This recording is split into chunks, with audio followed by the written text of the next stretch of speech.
welcome to Super Benji's Super Unboxing. I'm Super Benji and today I'm going to be doing my first ever unboxing video, and it's quite special. It's the TurboGrafx-16 mini console. So let's get to it.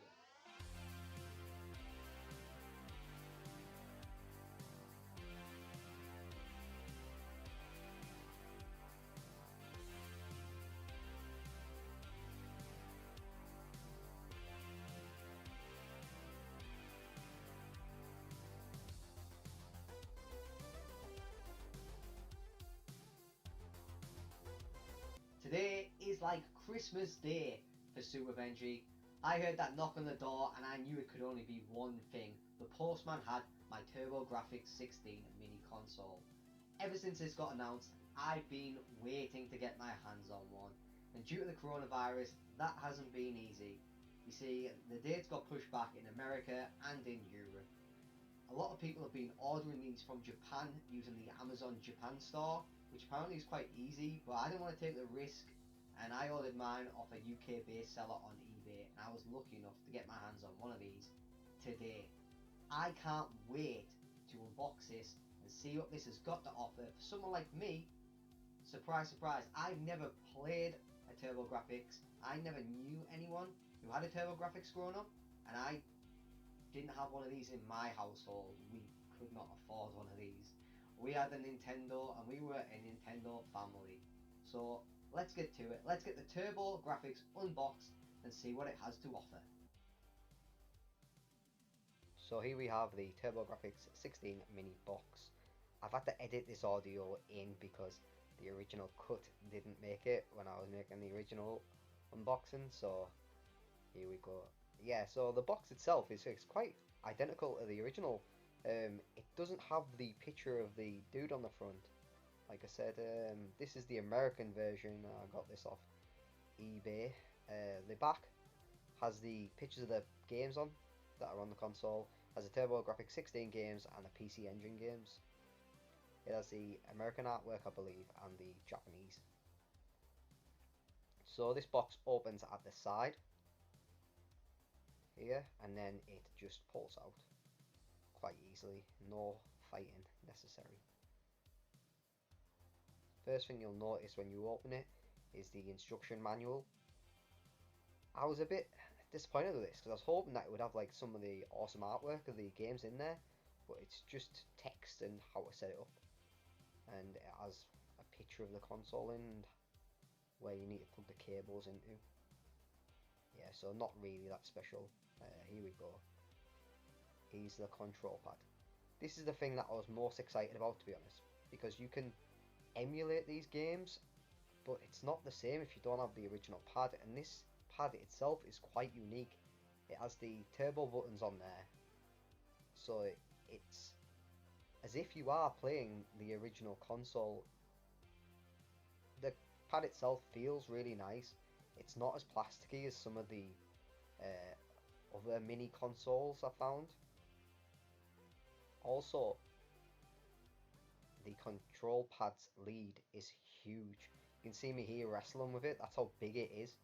I know when the Nintendo control pad came out, the original Nintendo Entertainment System Mini, that was really small and you had to basically sit next to the console as you're playing it.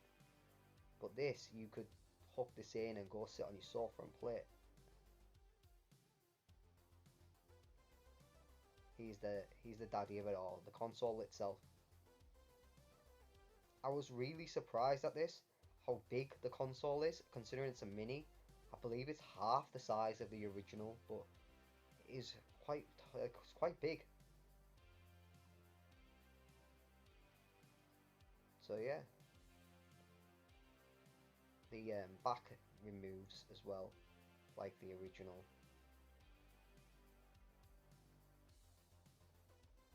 So you get a HDMI cable in there, which is just a default HDMI. It's not a special one like you would get with the Nintendo one, which has the Nintendo branding on it.